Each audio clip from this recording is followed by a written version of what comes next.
A year ago, if you told me my own brother would try to steal my apartment with help from HR, I would have laughed and said, "Nah, my family sucks, but they're not that bad." Turns out they were worse. It started with a conversation I didn't even want to have. Just a stupid team dinner that HR insisted on for cross-departmental bonding. I almost skipped it because I was slammed with deadlines, but my manager made a big deal out of how I never fully engage in company culture. So I went. I regret it now. Let me back up. I'm Evan, 29, senior financial analyst at a tech firm in Seattle. Pretty boring job on paper, but I'm good at what I do. Numbers make sense. People, not so much. Especially my people. My brother Aiden, 33, golden boy since birth. He's a product manager at the same company. Got hired a year before me, pulled strings for the interview, then told everyone how he helped me get in. Never mind, I crushed the assessments and had more experience. He loves the spotlight. Can't function without being the center of it. He's married to Lexi, who is basically a walking Pinterest board with the emotional range of a slice of bread. They have 2 kids, cute, loud, always in the background of his Zoom calls like accidental hostages. Meanwhile, I live alone in a studio apartment that I fought tooth and nail to afford. And this is important, my company has this rare benefit-subsidized corporate housing for high-performing employees. It's a sweet deal. You get a company-owned unit in one of the nicer buildings downtown for below market rent. Aiden used to qualify, but he lost the slot after some performance issues and team complaints. Long story. Anyway, guess who inherited that slot last year? Yours truly. 3 months into living there, I was finally starting to breathe. I wasn't living paycheck to paycheck. I had a small balcony. I even bought real furniture, not the fold-out crap I'd used since college. It felt like for once something had gone right in my life. Until that team dinner. So I'm sitting there trying to make small talk when Aiden rolls in late, because of course he does, and immediately starts talking over people. We're halfway through appetizers when he suddenly goes, "Man, I miss that building. Had so much more space than our current place. We could have used it, with the kids and all." I'm sipping water, trying not to react when I see our HR rep. Nancy look over at me like she just had an idea. My stomach sank. The next day I get an email. Subject line, internal housing reallocation discussion. I open it. It's from HR. They want to explore the potential of transferring the company apartment benefit to an employee with higher dependent needs. I stared at the screen like, WTF. They were asking me with quotes, because we all know how these conversations go, to consider voluntarily giving up my unit so it could go to my brother. 'Cause he has kids. I didn't respond. Not right away. I forwarded the email to myself, printed a copy for my records, and spent the next 2 hours rage-scrolling Reddit. That night, I went home and just sat on my bed, fully clothed, lights off. Didn't even eat. It wasn't just the email. It was the fact that no one had warned me. That Aiden didn't say a damn thing. That HR thought I could be guilted into giving up the only stable thing in my life. All because I didn't have a family. Like I'm less human because I live alone. Screw that. The next morning I replied with one sentence. This is not something I'm willing to consider. Professional, clean, firm. Nancy responded with some BS about respecting my stance and understanding my concern, but the tone had shifted. A week later, I was pulled into a meeting with my manager. He said, "You've been less collaborative lately." Really? He cited a Slack thread where I said I didn't want to stay past 7 p.m. again. Another time where I didn't sign up for the team lunch potluck. Apparently, I was not showing team spirit. I wanted to scream. Aiden texted me that night. "Hey, I hope this housing thing isn't causing tension between us. Lexi and I were just hoping the company could be flexible." No apology. No responsibility. Just entitlement as usual. I didn't reply. Instead, I called a friend of mine, Jordan, who works in employment law. I said hypothetically, if a company tries to coerce someone into giving up housing they earned, is that legal? Jordan laughed. Not a happy laugh. That's hella shady. Start documenting everything.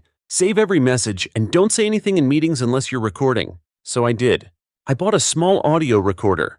Started logging every call, screenshot every Slack convo. And I played nice. I smiled at Nancy in the hall. I said good morning to my manager. I pretended like nothing was wrong. Meanwhile, I built my case. Then came the bomb. A month later, I got a call from the leasing office. They wanted to confirm my notice to vacate.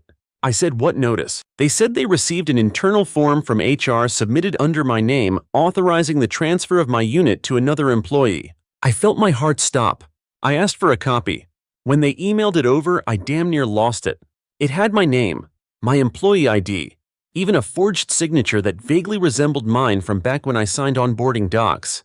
And guess who was listed as the new tenant? Aiden Chase. I stared at the email from the leasing office for a full 5 minutes. Not blinking, not breathing, just pure disbelief. My name, my ID.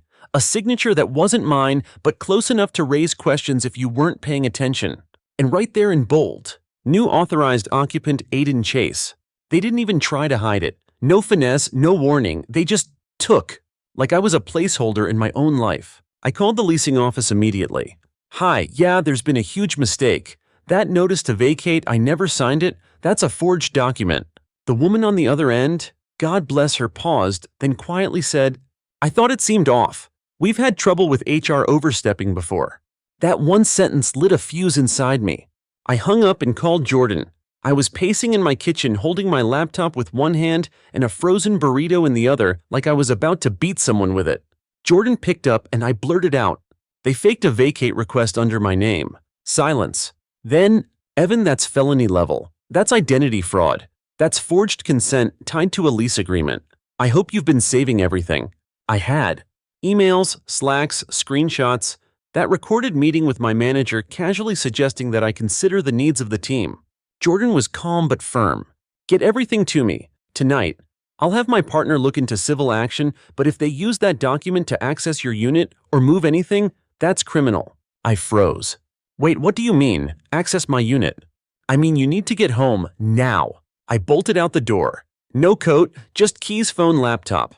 I didn't even wait for the elevator, ran down 5 flights like a psychopath. My apartment wasn't far from the office and I jogged the 6 blocks in pure adrenaline. As I rounded the corner onto my street, I could already see the moving truck, parked right in front of my building, and Aiden, standing there, clipboard in hand, talking to a couple movers like he was directing a goddamn symphony. I didn't even feel anger at first, just numb. I walked straight up, shoved past him and said, "What the hell do you think you're doing?" He blinked like I was the rude one. Whoa, Evan, calm down. HR said everything was cleared. We're just starting to move some stuff in early. I laughed. Actually laughed. Like one of those I've officially snapped laughs. So you forged my signature, submitted fake documents, and now you're stealing my home. He had the audacity to look offended. It's not like that. We figured you'd be flexible. Oh my God. You figured I'd give you the place I earned just because you can't handle living in the suburbs. He clenched his jaw. I have a family, Evan. You don't understand what that's like. I stepped in close. No, you don't understand what boundaries are. I turned to the movers. Do not move anything into that apartment. I'm the legal tenant and I'll call the cops right now. They paused. One of them looked at Aiden. We need to confirm who actually booked the job, man. Aiden scoffed and walked away, phone to his ear. Probably calling HR. Probably about to spin this like I was being difficult again. I didn't care. I pulled out my phone, walked right into my building, up to my apartment, and thank God the locks hadn't been changed. Yet. That night, I filed a formal complaint with corporate HR, legal, and building management. I attached every piece of evidence. The email chain, the leasing office documents, photos of the moving truck, audio recordings, my own lease agreement signed, dated, untouched. I CC'd Jordan. I BCC'd myself on a personal email account, and then I started writing, not to HR, to Reddit. I posted everything anonymously in RR Work Reform and RR Anti-Work, laid it all out. No names, just facts. I said I worked for a well-known tech firm where internal housing benefits were being reallocated illegally based on personal favoritism, forged documentation, and family nepotism. I explained how my own brother tried to steal my unit with help from HR, how leadership ignored protocol, and how I was retaliated against for saying no. The post blew up overnight. Tens of thousands of upvotes, comments from lawyers, HR professionals, journalists. People were pissed. One of them even DM'd me and asked if I'd be open to speaking to a workplace ethics investigator for a segment. I wasn't sure at first, but then I thought, why the hell not? By the next Monday, *T hit the fan. Nancy, the HR rep who suggested the housing transfer, was placed on immediate leave. My manager reassigned to a different division. And Aiden called me at 7 a.m. I didn't pick up. Let it go to voicemail. But I saved it. His message was a train wreck of panic and gaslighting. Hey bro, look, I think this got way out of hand. I didn't know HR was gonna file those forms like that. I thought it was just a discussion. You know I wouldn't screw you over. Come on, man, call me back. I didn't. I forwarded it to Jordan. We both agreed it sounded rehearsed and desperate. I also got a formal apology from corporate legal. No joke, an actual lawyer from the company called me to apologize and say that I would not only retain the apartment, but be issued a public apology memo for the internal error. They offered me a transfer to any department I wanted. I declined. Why? Because I was already interviewing somewhere else. See, when the Reddit post went viral, a competitor's CEO reached out through a burner account, said they'd been trying to poach good talent from my company for a while and loved how I handled myself under fire. They flew me out for interviews, put me in a hotel, treated me like I mattered. I signed the offer the same week. 40% salary bump, fully remote, better people. No Aiden. A week after I signed the new offer, I walked back into my office like a man on a mission. Not for revenge, at least not the dramatic shouting in the boardroom kind. This was chess, quiet clinical checkmate level payback. I scheduled a one-on-one with my manager, Steven, the guy who basically stood by while HR tried to bulldoze me. He looked awkward as hell when I walked in. Evan, thanks for making time. How's everything? Good, I said. Actually, I wanted to let you know I've accepted another offer. 2 weeks from today'll be my last day. His face did that fake neutral HR expression. The one they teach in manager training when they're trying not to show they just *T themselves a little. Oh, wow, that's okay. Can I ask where you're going? Nope. I smiled. He didn't. Well, we'll certainly be sorry to lose you. You've been a valuable part of the team. I nodded. Cool. Then I stood up and left. No handshake, no fake-ass farewell. Over the next 2 weeks, I played it calm, professional, collected. I tied up loose ends, documented everything I built, left my work clean, neat, impossible to criticize. Meanwhile, Jordan was wrapping up the legal part of the whole HR debacle. He recommended I not talk publicly until the internal investigation was closed, so I stayed silent publicly. But privately, I was crafting my exit email. And oh man, I wrote versions. I had the angry one, the poetic one, the pure nuclear one. But I settled on something sharper, something they couldn't label as emotional or immature, something that said everything without screaming. It read, Subject Final Note, Evan Chase. After nearly 3 years, I'll be leaving the company this Friday. I've appreciated many parts of this role, particularly the people who showed up, did the work, and made this place human. I do want to address something directly. Workplace culture is not defined by perks or posters. It's defined by what is allowed, what's tolerated, what's hidden behind polished mission statements. When leadership fails to act with integrity, when HR weaponizes family values to excuse misconduct, and when silence is expected from those targeted, what you get isn't culture, it's compliance masquerading as loyalty. I will not miss that. I hope others reading this know boundaries aren't betrayal, and leaving doesn't mean you lost. Sometimes it means you won. Best Evan. I scheduled it for 3:30 p.m. on my last day.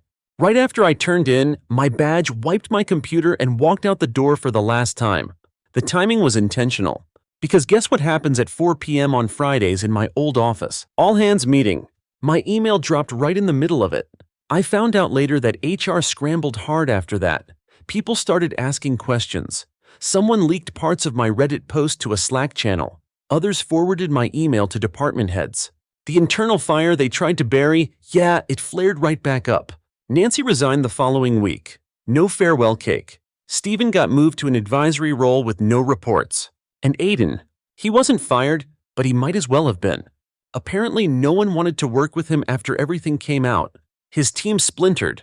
Clients requested reassignments. He got pulled off 2 major projects and got stuck managing a bug backlog. From what I heard, Lexi wasn't thrilled. She posted some passive-aggressive Instagram story with the caption, "Some people pretend to be victims just to feel powerful." Sure, Lexi, whatever helps you sleep at night. As for me, I started the new job the following Monday. It was surreal. The first Zoom call, my new manager asked me how I preferred to work. Not what time I log in, not if I'd be flexible with culture fit. Just, how can we support your process? I almost cried. They sent me a welcome box with real coffee, decent headphones, and a personalized note. Not some cheap company swag that says teamwork makes the dream work. A real note. We're lucky to have you. I taped it to my monitor, because for once I believed it. A few weeks in, I got lunch with Jordan. We sat on the rooftop of this Mexican place he loves, and I finally asked what had happened with the case. Technically, you could have sued them into next year, he said between bites of his taco. But you got what matters: receipts, leverage, and peace. He said HR settled quietly. Sent me a severance payout disguised as a transition bonus plus an NDA clause that, lucky for me, I never signed because I never accepted the hush offer. Which meant I was free to talk, if I wanted to. But here's the twist. I didn't want to. I didn't need to light them up on LinkedIn. Didn't need to write a Medium expose. Didn't need to send one last middle finger. Because I won. Not just the apartment. Not just the job. But my *****ing self-respect. That's something no lawsuit or payout can buy back once it's gone. People sometimes ask me, would you ever work with your brother again? And I always answer the same way. I don't work with people who see me as competition just for existing. Because that's what it was. Aiden never wanted the apartment. He wanted the control. He couldn't handle me earning something he didn't get handed. So he tried to rewrite the rules. But when you don't play by their script, they panic. And when you write your own, they disappear. 2 months after I started the new job, I got an email that almost gave me a heart attack. Subject line: conference invitation, workplace integrity and equity panel. At first I thought it was spam. I was halfway through deleting it when I caught the sender's name, Alicia Reynolds, senior editor at one of the biggest HR publications in the country. You've probably seen their articles floating around LinkedIn with titles like 10 Ways to Build Authentic Culture or Why Quiet Firing Backfires. I opened it. And yet, turns out it was real. She wrote, "Hi Evan, I came across your anonymous Reddit post from a few months ago. I know you didn't name the company, but your story resonated with a lot of professionals we talk to every day. We're hosting a panel in New York this fall on ethics in internal employee systems, specifically housing benefits and retaliation. Would you consider joining us as a speaker?" I just sat there for a second, blinking. I mean, what? Me? The guy who got blindsided by his own brother and nearly evicted from a place he earned. A speaker. I called Jordan. "Bro," I said, "you remember that Reddit post I made?" He laughed. "You mean the one that should be taught in business school?" "Yeah. They want me to speak on a panel about workplace equity." He paused, then said, "Of course they do." So I said yes. I didn't tell anyone except Jordan and my new manager, who immediately offered to cover the travel and hotel. Said it was a great opportunity and aligned with our values.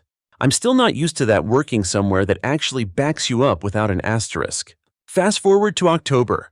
I fly into New York, check into this sleek hotel that smells like success and overpriced soap, and try not to freak out.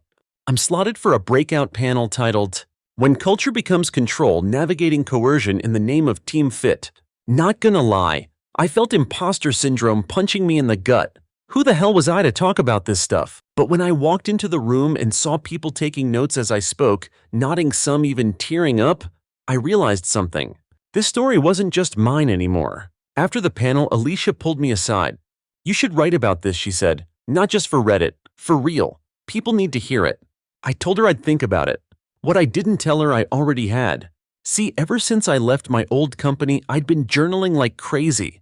Not just venting, but organizing the mess into something coherent. I had pages and pages on toxic family dynamics in professional spaces, the weaponization of HR, what happens when saying no makes you a target. I even had a section on Aiden titled, "Entitlement in a Button-Down Shirt." Not exactly Pulitzer stuff, but raw and real. A few weeks after the conference, I published an essay. Titled it, "The Day My Brother Tried to Evict Me with HR's Help."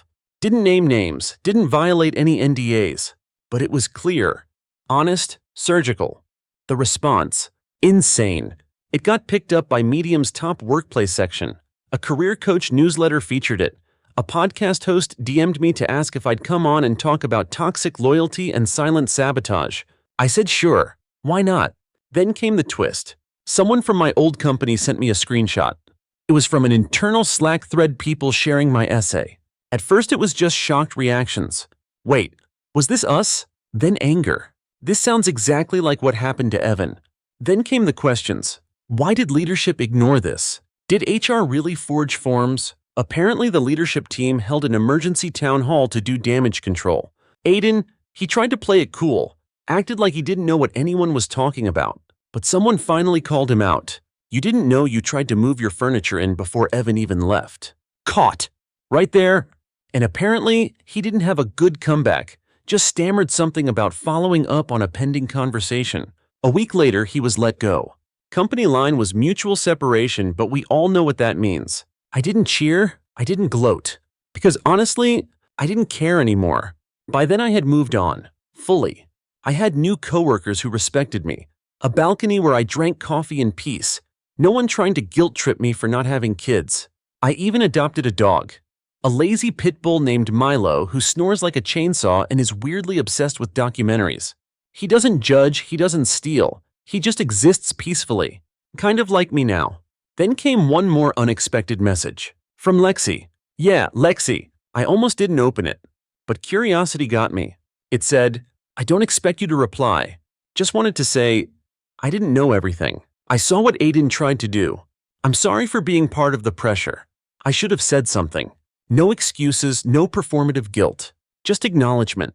And that hit harder than I thought it would. Because the truth is, I didn't need her apology. But it was nice to know someone in that circle got it. Sometimes I think about the version of me from a year ago. The one who got that email from HR and just stared at the screen frozen. He didn't think he could fight back. He thought he'd get steamrolled like always. But he didn't. He fought smart, quiet, strategic. And he got out. Not just out of the apartment drama. Out of the pattern.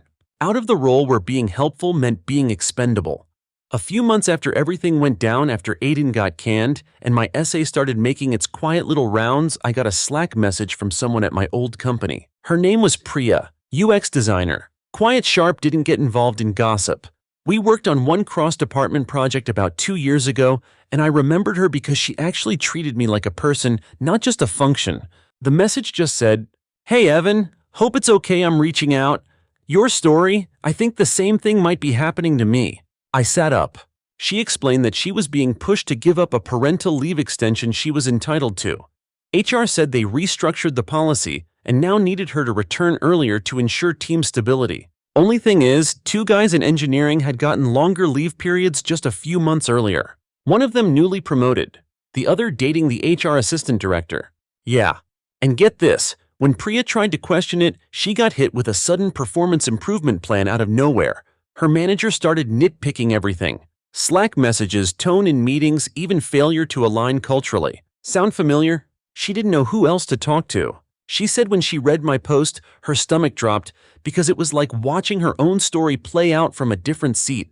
I asked if she had receipts. She said she'd been documenting for about a month. Good instinct. So I hopped on a call with her, told her everything I wished someone had told me earlier. Save it all. Back up outside your work laptop. Don't argue in writing. Just ask questions that make them uncomfortable. Don't go to war alone. She cried halfway through the call, said she felt like she wasn't crazy anymore. That one hit me hard, because I knew that feeling too damn well. Over the next few weeks, we kept in touch. She did everything right. Calm, tactical. She didn't react, she responded. Then she played her ace. She sent a carefully worded email to HR CCing both her manager and a new diversity officer the company had just hired, probably in response to all the backlash from my story. In it, she laid out the inconsistencies in the policy enforcement and asked for clarification on how her case differed from her male colleagues. Attached were screenshots, calendar invites showing dates, performance reviews from just 2 months earlier that praised her leadership. It was clean, no venom, just facts. HR didn't reply for 4 days. When they did, they backtracked fast. Upon further review, we've decided to honor your original leave request. No apology, no ownership, but a win's a win. She sent me a thank you message that I still think about. You made space I didn't know existed. Thank you for fighting first. I didn't cry, but I did stare at my screen for a long time. Because that's the thing about revenge. If you stop at the part where they get fired or humiliated or exposed, you miss what happens next. You miss the ripple effect. You miss the people who realize, wait, I'm not alone either. A few weeks later, Priya told me she'd been asked to join the internal equity committee at her company. She said yes, and then she told me something wild. You know that equity summit you spoke at the VP of my division, saw the transcript. She brought it up in a leadership meeting. Told them, we're not becoming that company. I laughed. Not because it was funny, but because it meant all the I went through. It actually moved something. Even a little. Around that same time, I got invited to lunch by someone I barely knew from my current job. Her name was Gabrielle. Product strategist, scary. Smart, dry sense of humor, always wore sneakers to meetings and didn't care what anyone thought. She said, "I read your essay, just wanted to say thanks. It made me realize I've been letting people step on me in the name of team harmony." We talked for 2 hours. About work, culture, boundaries, all the invisible pressures no one trains you for but expects you to know how to survive. By the end of it, she pitched an idea. What if we built a space for people going through this crap? Not just event forum, but actual tools, templates, steps, legal connections. I stared at her like she'd just pitched me air. Then I said, "Let's do it." That's how we started Boundary Line. Just a simple site at first. Anonymous guides, printable templates for HR pushback, a directory of employment attorneys who get it. Then it grew. A Reddit mod reached out and linked us in their FAQ. A mental health counselor asked if she could contribute a piece. A group of laid-off retail workers asked if they could translate it into Spanish. And just like that, it wasn't about Aiden anymore, or Nancy, or the building, or the apartment. It was about taking the system that tried to shrink me and widening it for someone else. Aiden actually emailed me once after all that. Subject line, "Can we talk?" I didn't open it. Didn't need to. I didn't want his explanation. Or his guilt. He wasn't part of this story anymore. Sometimes people ask me now, "Do you think what happened to you was worth it?" And I say, nothing about that was worth it. But I made it worth something. There's a difference. Last Saturday, I took a walk through my old neighborhood. Not for any dramatic reason. I was just in the area grabbing lunch with Jordan. We'd been talking about expanding the nonprofit resources through Boundary Line, and on a whim, I decided to take the long route home. And there it was, my old apartment building. Same stone steps, same blue-gray paint that always peeled by the mailbox. The corner flower bed still overgrown like no one could decide who was responsible for it. It was weird, honestly. I thought seeing it would piss me off or make my chest tighten, or maybe give me that weird flash of rage that used to hit me like clockwork anytime someone said HR just wants to help. But none of that happened. I just stood there, hands in my jacket pockets, looking at the place that once tried to become my whole story, and realizing it wasn't. Not anymore. There were lights on in the third-floor unit. My old place. Someone had moved in.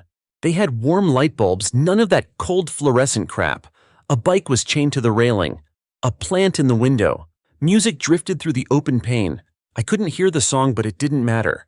It was someone else's home now. And that felt good. Not sad. Just full circle. The first night I moved into that place, I remember sitting on the bare floor with takeout, thinking I'd finally made it. 3 years of eating PB&J's, skipping trips, passing on birthdays and happy hours and vacations just to get one damn corner of the world that was mine. And then I had to fight like hell to keep it. But now I live somewhere even better. Not bigger, not fancier, just better for me.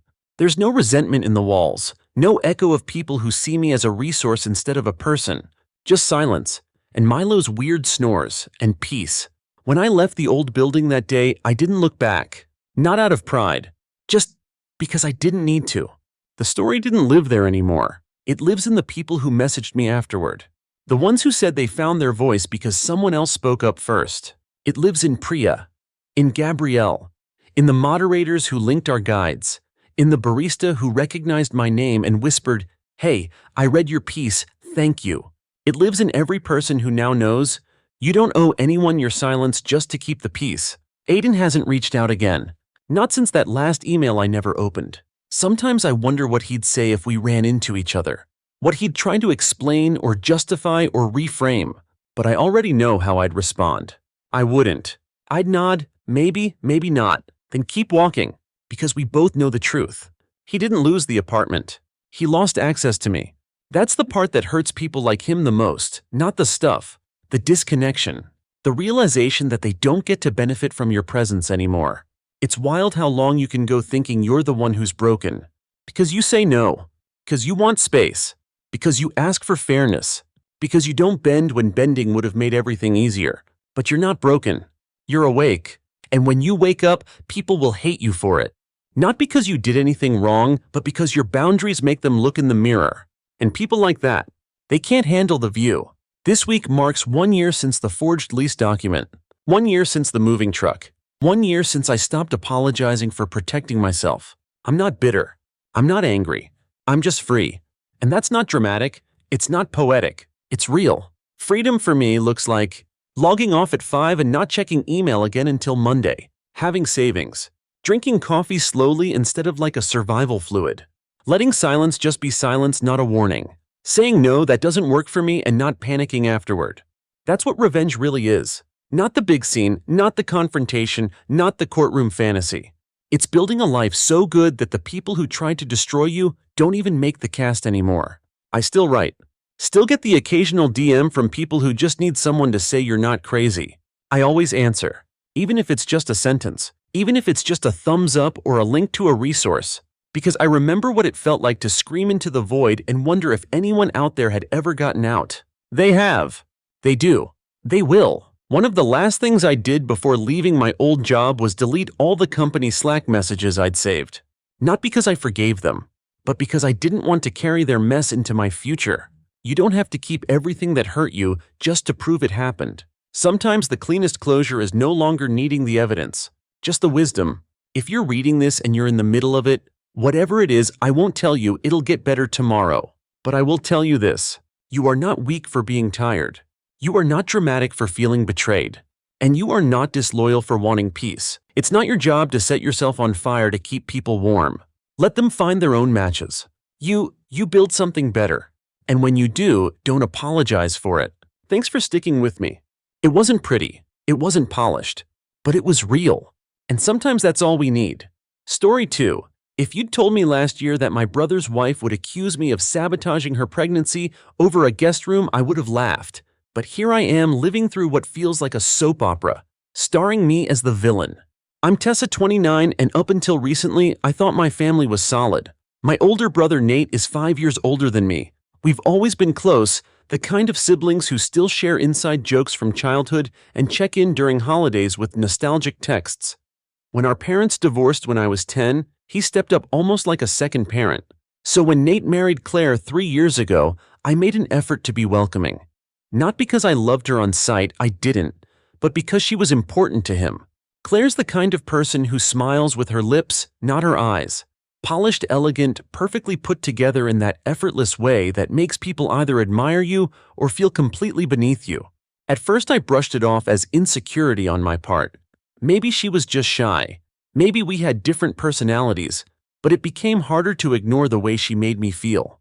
The subtle jabs, the fake kindness, the comments dressed up as jokes. You're so brave to wear that color, Tessa. I could never pull off something that bold. I wish I had time to work from home like you.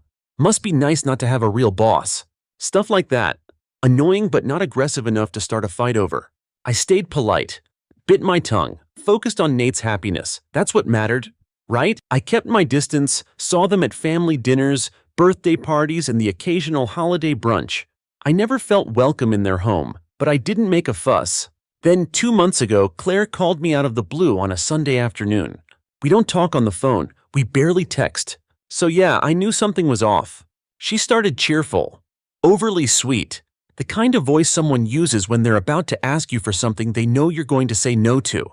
And sure enough, she dropped her request like it was the most reasonable thing in the world. She wanted to move into my guest room for the duration of her pregnancy. I live alone in a small 2-bedroom townhouse in a quiet suburb. My guest room doubles as my office. I'm a freelance editor. That space is my livelihood. Claire said her doctor recommended a stress-free environment. Her words, not mine. Apparently their downtown condo was too noisy, too small, and too full of potential toxins.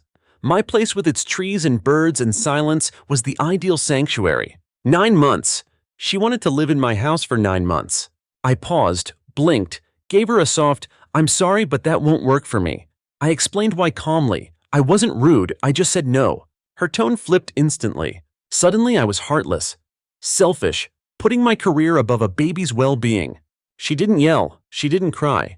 She weaponized guilt. I tried to explain that it wasn't about her or the baby, that I simply couldn't give up my workspace for that long. But she hung up mid-sentence. 10 minutes later, I got a text from Nate. He said he understood my position but asked if I'd reconsider for the family. I stared at the screen for a full minute. My hands shook. My brother. My best friend, pressuring me to give up my life for his wife. I told him my answer was final. I thought that was the end of it. I was wrong. It started slowly. Whispers in the family group chat, cold responses from my aunt, my mom calling me overly rigid during a lunch date. I didn't realize the full scope until I ran into my cousin Jade at the grocery store and she asked if Claire had really said I was endangering her baby. What? She told Aunt Mona you kicked her out when her blood pressure was spiking. Said stress could cause complications and you didn't care. I almost dropped my basket. I hadn't kicked her out. She was never in, and I had no idea about any blood pressure issues. Suddenly, I was a heartless monster who turned away a pregnant woman in crisis. And Claire, she was a fragile victim abandoned in her time of need. I called Nate, no answer. I texted him, asked if we could talk. He responded hours later with a short, "It's not a good time." That was the moment I felt something shift inside me, like a thread snapping. This wasn't just Claire being dramatic. She was actively trying to ruin my reputation in the family. And Nate, he was letting her. A week later, during dinner at my parents' house, Claire made a big production of her fragile condition. She sighed dramatically every few minutes, talked about how difficult it was to carry a baby while certain people in the family made things harder. She never said my name, but she didn't need to. Everyone stared at me. No one said a word. My mother, bless her selective memory, patted Claire's hand and said, "If only we could do more to help you, dear." Help her. I sat there silently fuming, stabbing my green beans like they'd committed a felony. Then came the tipping point. A friend of mine, Jessica, works at the same hospital Claire supposedly gets treated at. We've known each other since college. She's never one for gossip. That night she texted me, "Hey, this might not mean anything, but I've seen Claire's file. There's no indication of high-risk anything. No pregnancy complications listed." I stared at the message stunned. I called her. She said she couldn't give me details. That would break protocol. But she repeated her message. "There's nothing serious in there. Just some routine checkups." Suddenly the alarm bells in my head went full volume. Claire wasn't just being dramatic. She might be lying. I spent the next 2 days going over every conversation, every family dinner, every message Claire had sent me. Her story didn't hold up. Her doctor's name changed twice. Her symptoms were vague and inconsistent, and now there were no complications in her records. I couldn't prove anything yet, but I knew one thing. I wasn't crazy, and I wasn't the villain in this story. So I made a decision. If Claire wanted to turn my life into a drama, I was going to start reading the script out loud. After Jessica's message, I couldn't sleep. I spent hours lying in the dark, replaying every interaction with Claire over the past year, every comment, every glance, every manipulated moment disguised as concern. How did I let it get this far? She wasn't just playing victim, she was orchestrating it. Carefully, brilliantly, and with no hesitation about who got crushed underneath it all. Especially me. And the worst part? My brother, the one person who should have known me better than anyone, believed her. That betrayal cut deeper than all the passive-aggressive jabs combined. So I did what I never thought I'd do. I decided to fight back. Not with words, with proof. I knew I couldn't do it alone. I needed help. Professional help. Enter Noah Black, private investigator. Ex-cop. Late 40s. Looked like he hadn't smiled since 2007. I found him through a friend who'd hired him during a custody battle. She said he had a nose for liars and the patience of a priest with a loaded Glock. Perfect. We met at a small cafe off Main Street. I wore sunglasses even though it was cloudy. Paranoia had officially kicked in. I laid it out for him. My sister-in-law was claiming to be pregnant with complications, using that claim to destroy my relationship with my brother and paint me as heartless. I had reason to believe she was faking, exaggerating, or manipulating the truth. Noah listened silently, then nodded once. "Let me work," he said, "and don't tell anyone I exist." Over the next 2 weeks, I kept a straight face at family gatherings while Noah did his digging. I smiled at Claire while she fake yawned and rubbed her mysteriously flat belly. I listened silently as she told my mother she was trying not to cry herself to sleep because she felt so unsupported. I wanted to scream, but I waited. Because I knew what was coming, and it came sooner than expected. A Wednesday night text from Noah, "You're gonna want to see this." We met at his office the next day. Dim lighting, file cabinets, smelled faintly like strong coffee and something vaguely metallic. He slid a folder across the desk. Inside, photos, reports, a full breakdown. Claire had been followed for 10 days. According to Noah's surveillance, She visited no OB/GYN offices during that time. Instead, she spent her mornings at an art studio she'd recently rented in a nearby warehouse district. She carried canvases, lifted boxes, even used ladders. No signs of someone under strict bed rest for a high-risk pregnancy. But the real kicker, her hospital visits, the ones she told my mother were emergency pregnancy check-ins, were for things like dehydration, mild panic attacks, and once a UTI. No prenatal scans. No fetal monitoring. No pregnancy. I sat there stunned, flipping through the documents with shaking hands. "She's not pregnant," I said aloud. Noah nodded. No sign of it. And one more thing. He pulled out a small flash drive. Audio.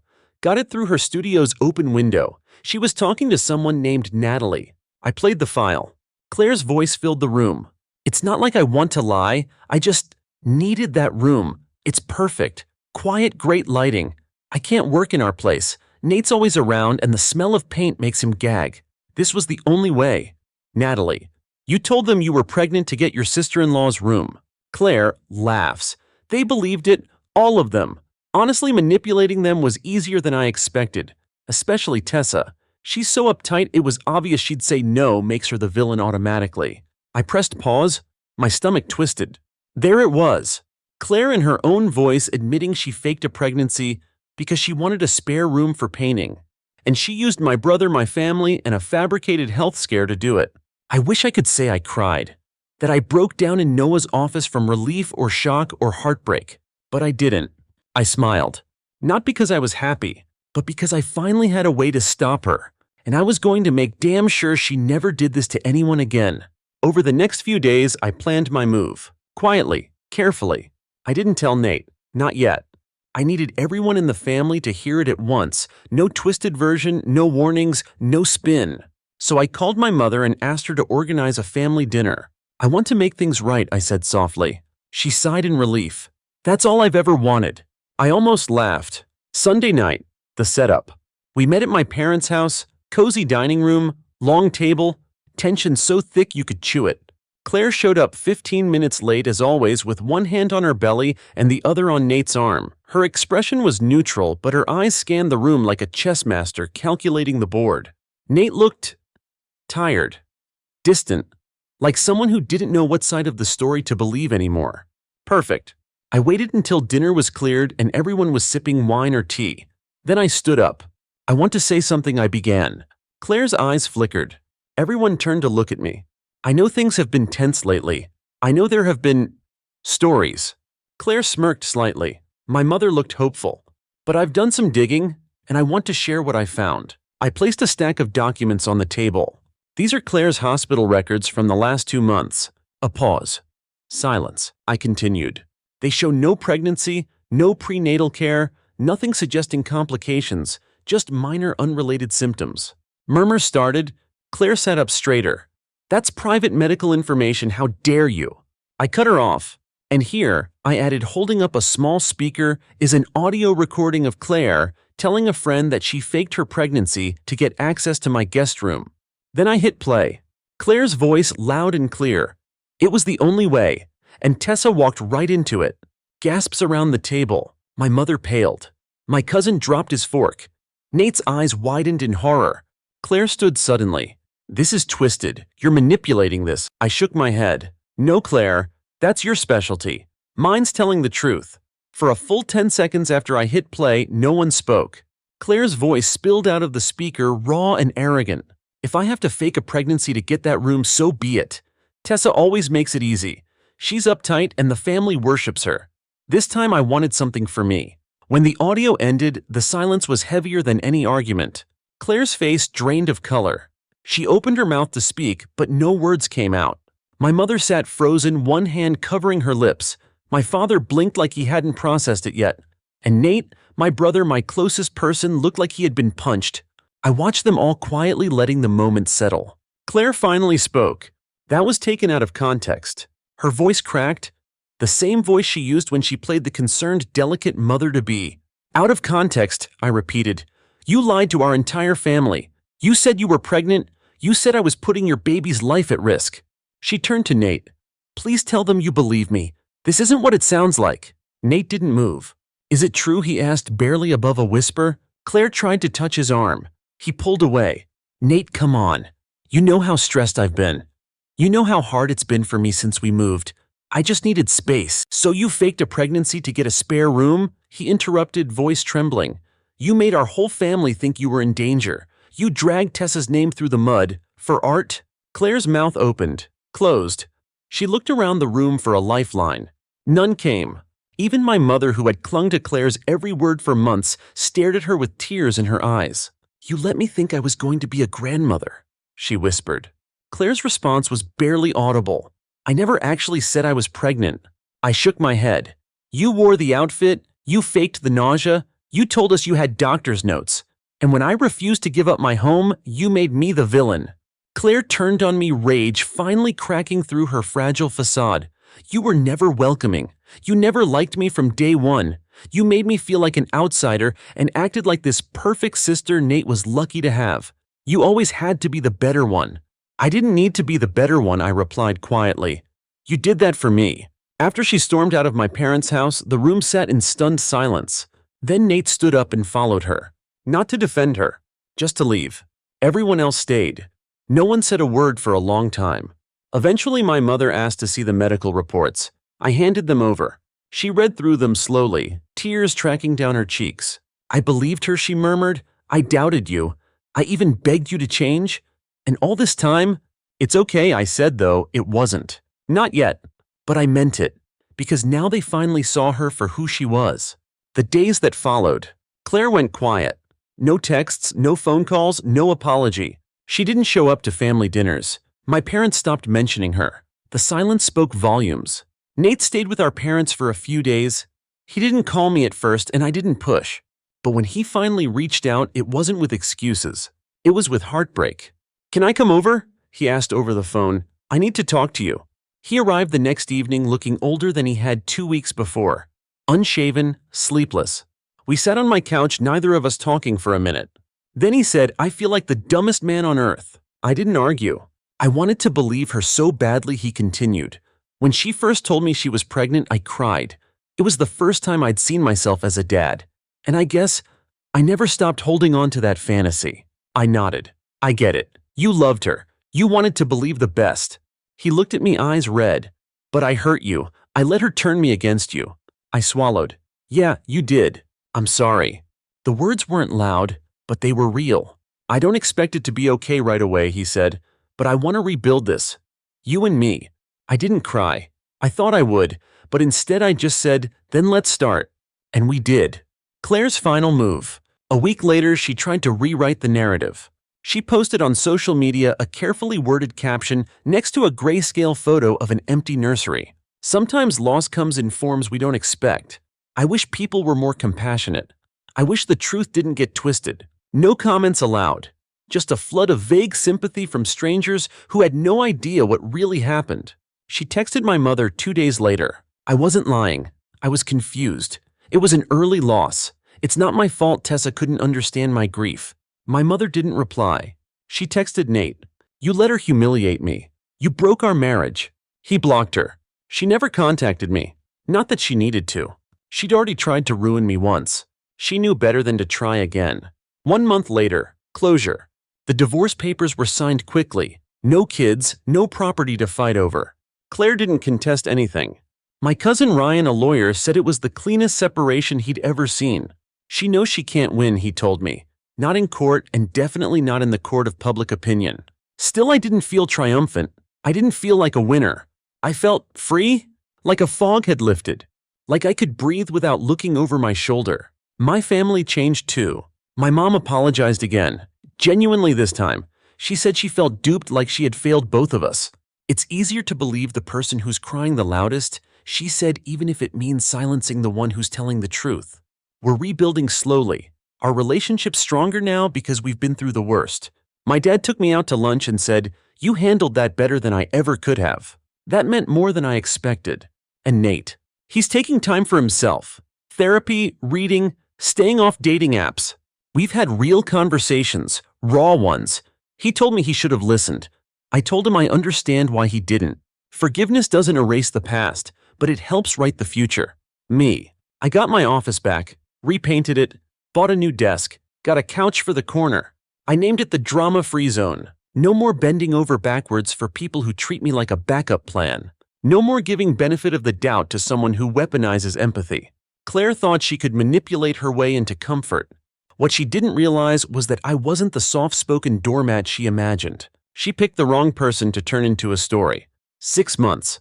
That's how long it's been since Claire left our lives and took her lies with her. Half a year since the family dinner that exposed everything she worked so hard to build, only to watch it collapse under the weight of her own deception.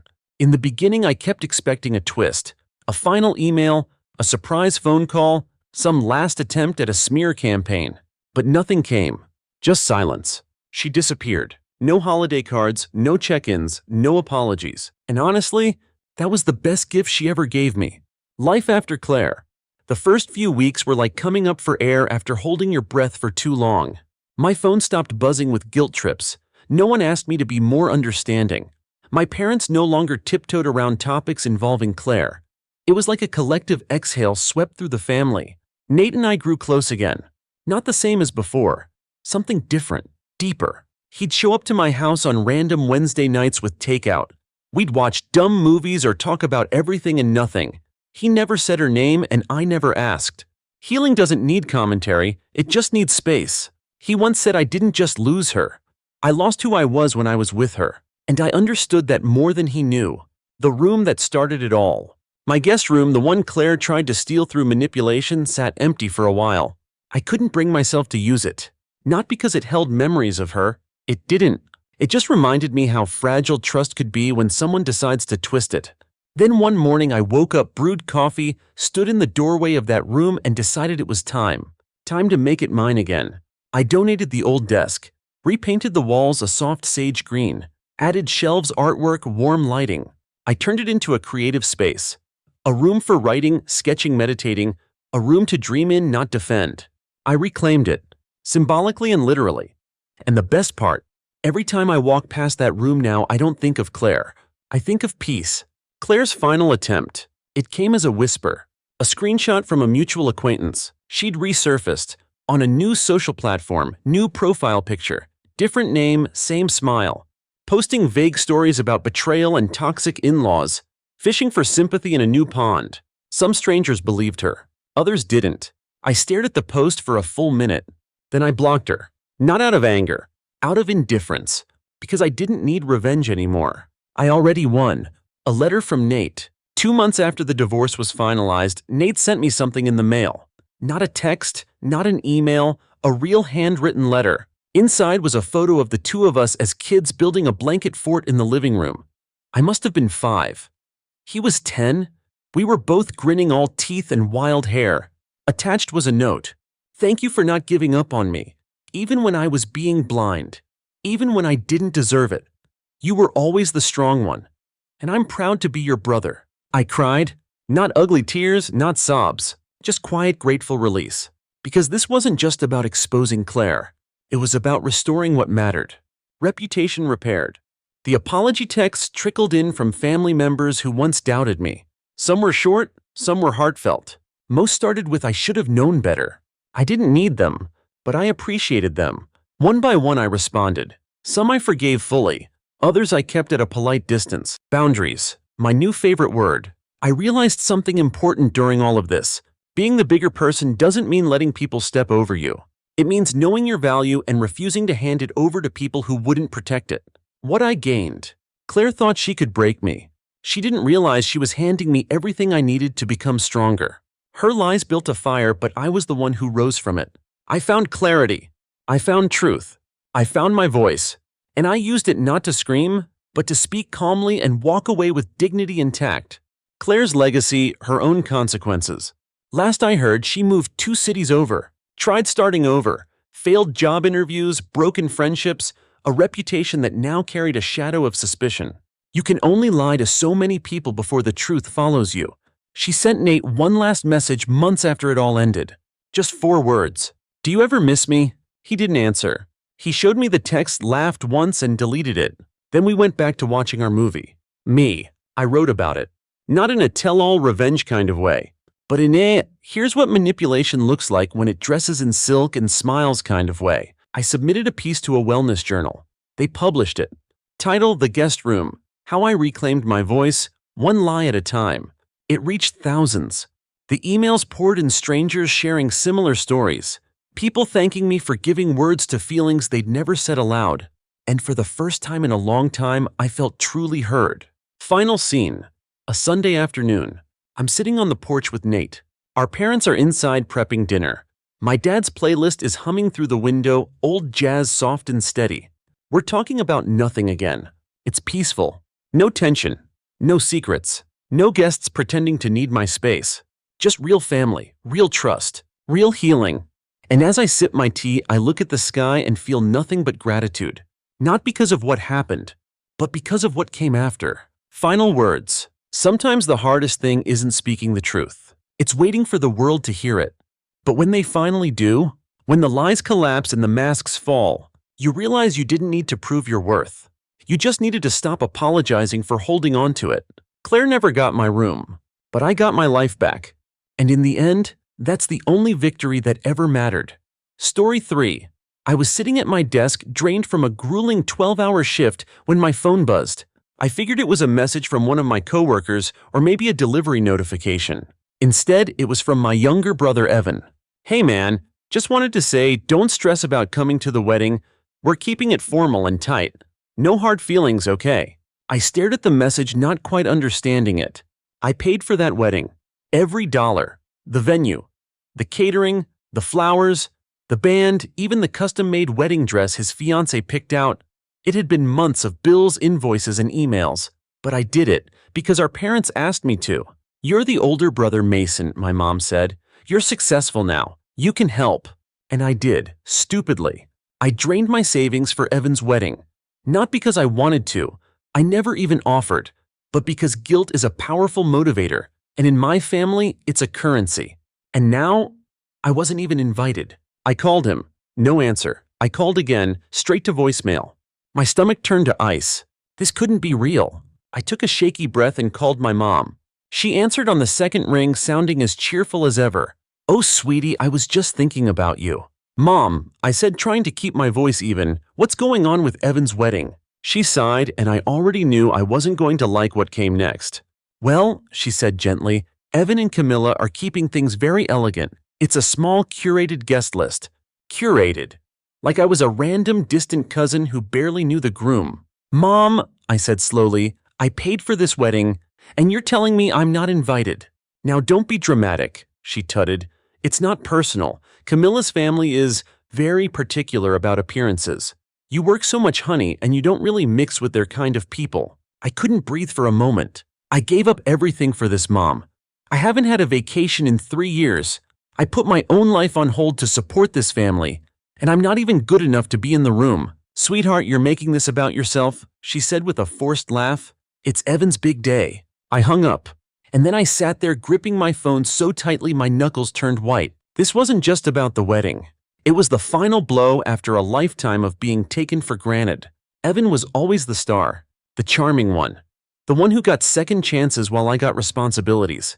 I was the steady one, the one expected to pick up the pieces. Growing up, it was always the same. If Evan got in trouble, I was told to cover for him. If he forgot homework, I stayed up late doing it for him. If he blew his allowance, I gave him mine. "He's your little brother Mason," my mom would say. "Take care of him." So I did. Again and again. And Evan, he coasted.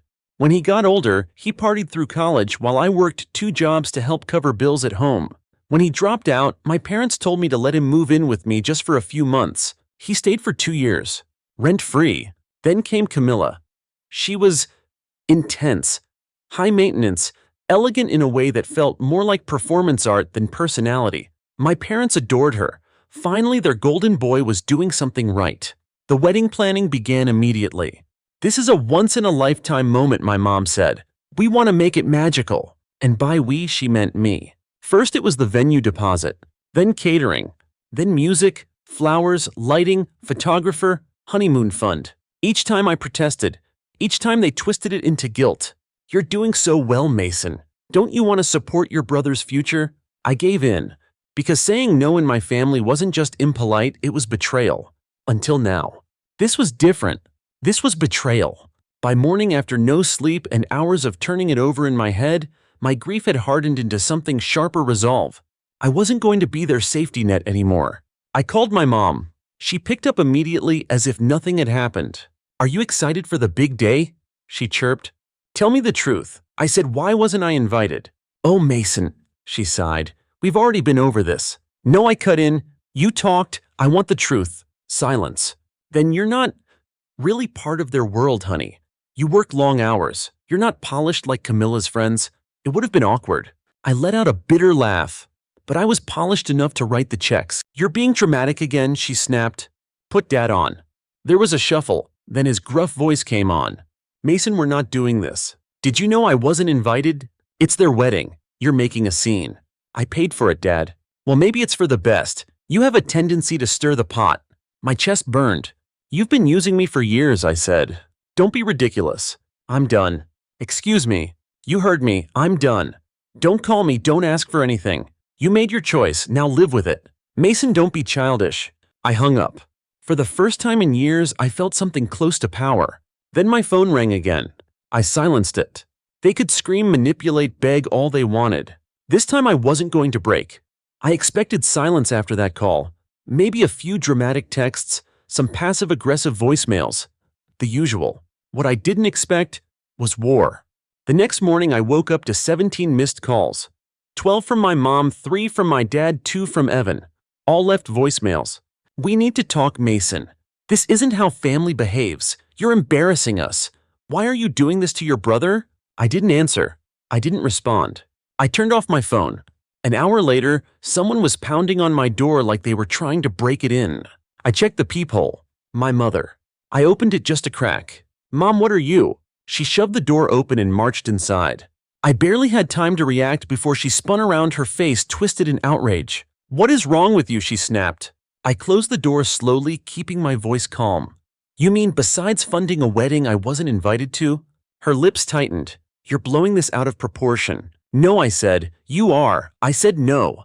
"And now you're all acting like I burned the house down." She folded her arms. "You humiliated Evan. Do you understand that you've hurt the entire family?" I laughed. It wasn't a kind laugh. "I paid for the whole damn wedding, Mom, and you all tossed me aside like I was furniture that didn't match the aesthetic." "You're making a scene," she said coldly, "just like you always do." That hit harder than I expected. Not because it was true, but because she believed it. "Do you even hear yourself?" I asked. "All my life I've been over backward for you. For Evan. Every time something went wrong, I was the one who cleaned it up." She didn't flinch. "Max is your brother," she said flatly. "You should support him." "And who supports me?" I asked. She looked at me like I'd asked a question in a language she didn't understand. "We raised you. We gave you everything. You gave me a guilt trip and an endless list of debts," I snapped. "And I kept paying. And now you're upset because I finally stopped." Her jaw clenched. "Fine. If that's how you want it, then you can deal with the consequences." My blood ran cold. "What consequences?" She didn't answer. Just turned, walked out, and slammed the door behind her. I didn't think she meant it. But then Evan called. Not to apologize. To threaten. "You made your point," he said, voice sharp and clipped. "Now it's your turn to pay the price." I stayed quiet. "I hope you like watching your reputation go up in flames," he added. I hung up, and that's when the real nightmare started. At first it was small. A declined credit card. An email from my bank asking if I'd requested an address change. A locked online account I hadn't touched in weeks. I called my bank. The woman on the line sounded hesitant. "Mr. Vaughn, we noticed activity on your joint family account." "What joint account?" I interrupted. She paused. "The one linked to your family trust. It's still active under your name." I felt the blood drain from my face. My parents had set up a shared account when I was in college to help pay for Evan's tuition and emergency expenses. I never closed it. Never even thought about it. Why would I? They were my family. But now, every dollar in my savings was gone. Transferred out over 3 days. Every cent I had worked for. Erased. I froze. "Can I reverse the transfer?" I asked, panic creeping into my voice. The woman hesitated. Technically, it wasn't unauthorized, since their names are also on the account. I nearly dropped the phone. It wasn't theft legally, but morally, it was betrayal on a level I never imagined. I drove straight to my parents' house. I didn't knock. I walked in. My mom was in the kitchen, my dad reading the newspaper like it was any other afternoon. "Where's Evan?" I demanded. My mother turned, eyes narrowing. "You're not welcome here right now." "Where is he?" Footsteps.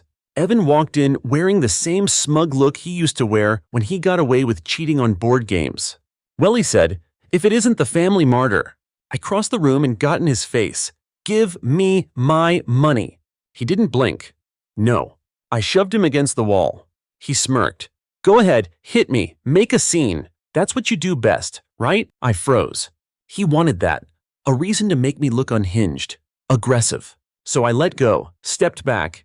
"You really think this is over?" I asked quietly. He smoothed his shirt. "No, I think it's just getting good." I turned to my parents. "You let him do this?" My dad shrugged. "You should have stayed loyal to your family." Something inside me snapped. I stared at the three of them, people I once trusted with everything, and I saw them for what they were. Users. Liars. Parasites. I didn't say another word. I walked out the door and slammed it behind me. It took 2 months. 2 brutal, exhausting months. I filed a fraud claim with the bank. Denied. I hired a lawyer. He reviewed the case, looked over the transactions, and said, "You have a chance." So I sued them. All of them. My brother. My parents. I sued my own family. Evan went nuclear on social media. He posted teary-eyed videos about how I had betrayed him. He told friends I was greedy, that I turned against him because I couldn't handle not being the center of attention. My parents called daily, begging, then blaming, then threatening. But I didn't answer. This time I stayed the course. And in the end, I won. The court ruled in my favor. Evan was ordered to repay every dollar. When he couldn't, the wedding fund was seized. His car repossessed. His glowing Instagram perfect life collapsed. My parents were furious. They called me a monster, said I destroyed the family. I blocked their numbers. And for the first time in my life, I felt it. Not revenge, not satisfaction, freedom. A year ago, the thought of suing my own family would have felt unimaginable. But now, it feels like the most honest thing I've ever done. Not because I wanted revenge, but because I needed to survive. After I won the lawsuit, everything went quiet. Too quiet. No more calls, no more emails, no more messages asking for a quick loan or guilt-tripping me into bailing someone out. The silence was strange at first, unnerving. But slowly it became comforting, like a storm had passed and left me standing in the wreckage, blinking up at a clear sky. I finally slept. Real deep sleep. Not the restless, shoulder-tense kind of sleep I'd known for years. For the first time in my adult life, I wasn't waking up to someone else's emergency. I started going on walks before work. I picked up photography again. I ate meals without checking my phone in fear of a "can you talk real quick" text. It was peace. But peace has a strange way of making you reflect. And reflection, that's when the guilt tries to creep back in. My lawyer warned me this would happen. "They'll go radio silent," he said. "Then they'll come back when the dust settles. Be prepared for it." At the time, I laughed it off. "They won't bother," I told him. "They're done with me." But I should have known better. Because narcissists don't vanish, they regroup. It started with my aunt out of nowhere. "Hey Mason, just checking in. Haven't heard from you in a while. Your mom misses you." I didn't reply. 2 days later, my cousin messaged me on Instagram. "Your mom's been talking to mine. Says she's been crying a lot. Says she wishes things hadn't gone so far." Then the big one. A message from my mother herself. Just a single sentence. "Mason, we all made mistakes. Can we talk?" I stared at it for over an hour. I didn't respond. But it dug under my skin like a splinter I couldn't ignore. A few days later, another one followed. "Your father and I miss you. Evan too. No expectations, just a conversation." That made me laugh. No expectations. That's what they always said right before the ask. Still, I couldn't shake it. I kept thinking back to childhood memories. Camping trips, birthday cakes, my dad showing me how to ride a bike, my mom tucking me in after I had a nightmare. Were they ever real? Or just props in a lifelong manipulation? Was it possible they actually meant well? Once. Could they have changed? Was there a version of this story that didn't end in bitterness? I wrestled with it for days. I didn't tell anyone. Not even my therapist. I was afraid of the answer I already knew. Because deep down, I still wanted something. I never really had: a family that saw me, valued me, loved me for who I was, not what I could do for them. One Saturday morning, I was walking through the park when my phone buzzed again. Blocked number. I hesitated, then answered. "Hello." A pause. Then a voice I hadn't heard in almost a year. Mason. Evan. I stopped walking. What do you want? His voice was quieter than I remembered. Almost tired. I just wanted to talk. No, I said. Please, he added. Just hear me out. I didn't hang up. I should have, but I didn't. He went on. I was angry. You were angry. A lot happened, but I've been thinking and I don't want to carry this around anymore. I stayed silent. I miss having a brother, he said. And I know you probably don't believe anything I say, but I swear I didn't think it would go that far. You drained my savings, I said coldly. You set me up, then tried to ruin my name, and now you miss me. He sighed. I was desperate. I made mistakes. I was stupid. I'm sorry. It didn't sound rehearsed, but it didn't sound brave either. It sounded like someone trying to get something back, not give something up. What do you want, Evan? Another pause. I just want a chance to prove I'm not that guy anymore. I exhaled. Then prove it. To yourself. And I hung up. That night, I got a text from my mother. I heard you spoke to Evan. That means the world to me. Maybe there's still hope. Hope. I sat in my living room for hours that night, holding that word in my mind like a stone. Heavy, sharp, beautiful, dangerous. Was there hope? And if so, for what? For forgiveness, for healing, or for another cycle of abuse disguised as reconciliation? The thing about surviving emotional abuse is that it rewires you. You learn to question everything, even kindness. Especially kindness, because you've seen how quickly it can be used as currency. I wanted to believe they were sorry. That maybe, just maybe, the fire had burned them too. But I also knew what survival required. Distance, boundaries, clarity. A week passed. I didn't reply. And for the first time, I didn't feel guilt. I felt peace. And peace, I realized, wasn't just the absence of chaos. It was the presence of choice. My choice. To not return to the people who burned me. To not become the savior in someone else's redemption arc. To not carry guilt that was never mine to begin with. I don't know what comes next. Maybe they'll try again. Maybe they won't. But either way, I'm not going back. Because the version of me who stayed quiet, who paid the bills, who accepted the guilt, who said yes just to keep the peace, he's gone. And in his place, a man who understands that walking away isn't weakness. It's freedom. 3 months passed after that last call from Evan. Nothing. No messages, no emails, not even a forwarded birthday card from a distant relative. The silence wasn't just comfortable now, it was sacred. I'd started to fill my days with things that were mine, my own little rituals. Saturday morning coffee at the corner cafe, long evening walks without looking at my phone every 5 seconds, volunteering once a week at a local shelter, helping kids with resumes and college applications. For the first time in forever, I didn't feel like someone's support system. I felt like a whole person. And then the letter came. A real letter, in an envelope. No return address. Just my name scrawled in handwriting I recognized instantly, my father's. I stared at it for 10 minutes before opening it. Inside was a single page. Mason, I know I've never been the type to say much, and I don't expect this to fix anything. I don't know if it ever can, but I wanted to try. You were right. About all of it. We used you. Took advantage. Hid behind family when what we really meant was do what we say. I watched your mother twist things because it made her feel like she had control. I let Evan coast while you carried the weight. I thought you were strong enough to take it, so I never stopped to think about how much it was costing you. We always assumed you'd forgive us no matter what. That we could cross lines and you'd still come running. I was wrong. Watching you walk away was the hardest thing I've ever seen. But I get it now. I don't expect you to call or visit or even reply. I just wanted you to know I'm proud of you. Dad. I read it 3 times. By the end, my hands were shaking. I hadn't realized how long I'd been waiting for someone to say it. To not defend themselves, to not make excuses, to just admit it. I didn't cry. I didn't rush to call. But something in me softened. A pressure I'd been carrying like a steel plate against my chest, it loosened.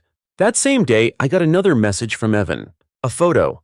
It was him standing outside a rundown job center holding a folder. Caption. Trying, no more shortcuts. I didn't respond. I didn't need to. Because this wasn't about revenge anymore. It wasn't about punishment. It was about finally living on my terms. 6 months later, life looks nothing like it used to. I moved cities, took a new job. Smaller company, less pay, but I have balance now. Real weekends, quiet mornings. I started dating someone too. Nothing serious yet, but it's healthy, honest, no pressure to be a savior. I still have my boundaries with my family. We're not close. We may never be again. But we're not enemies. Evan messages once a month. Small things, updates, no requests for money, no passive-aggressive guilt, just updates. My mom hasn't reached out since that last attempt. And my dad, he sent one more letter. This one with a photo. Me age 7 sitting on his shoulders at a fair, laughing. He wrote one sentence on the back. We failed you, but I never stopped loving you. I kept the photo. Framed it actually. Not as a symbol of reconciliation, but as a reminder of how far I've come. And how long it took me to stop defining myself by the people who couldn't see my worth unless I was giving them something. Do I forgive them? That's the question I get asked the most by people who know my story. Do you forgive them? Here's what I say. Forgiveness isn't always about letting people back in. Sometimes it's about letting yourself move on without needing closure from the ones who broke you. I forgive them in the sense that I no longer carry the anger like a backpack of bricks. But trust, that takes time. And access, that has to be earned. Do I miss them? Some days, yes. I miss what I hoped they'd be, what they could have been. But then I remember the nights I worked overtime so they could pay a bill. The weekends I skipped vacations so Evan could keep up appearances. The way they looked at me with disgust when I finally said no. And I realize I don't miss them. I miss being loved in a way I never got. But I've learned to stop seeking love from people who only love the version of me they could control. Final thoughts. If you've ever been the responsible one, the go-to, the always there person in your family, you probably know how it feels to be invisible the moment you ask for respect instead of giving more. You're not crazy. You're not selfish. You're just tired. And you have every right to stop bleeding for people who won't offer you a band-aid in return. Walking away doesn't make you cruel. Sometimes it's the kindest thing you can do for yourself. Last update. Last week, Evan texted again. I'm 10 months sober. Got a job at the bookstore downtown. It's not glamorous, but I'm doing it on my own this time. I replied. Just one word. Proud. That's it. No phone call. No hug-it-out reunion. Just honesty. Maybe that's how healing works. Not all at once, but in pieces, over time. Not everyone gets a happy ending. But I got something better. A real one. No strings, no guilt, no begging for love. Just a man finally living a life he doesn't have to apologize for.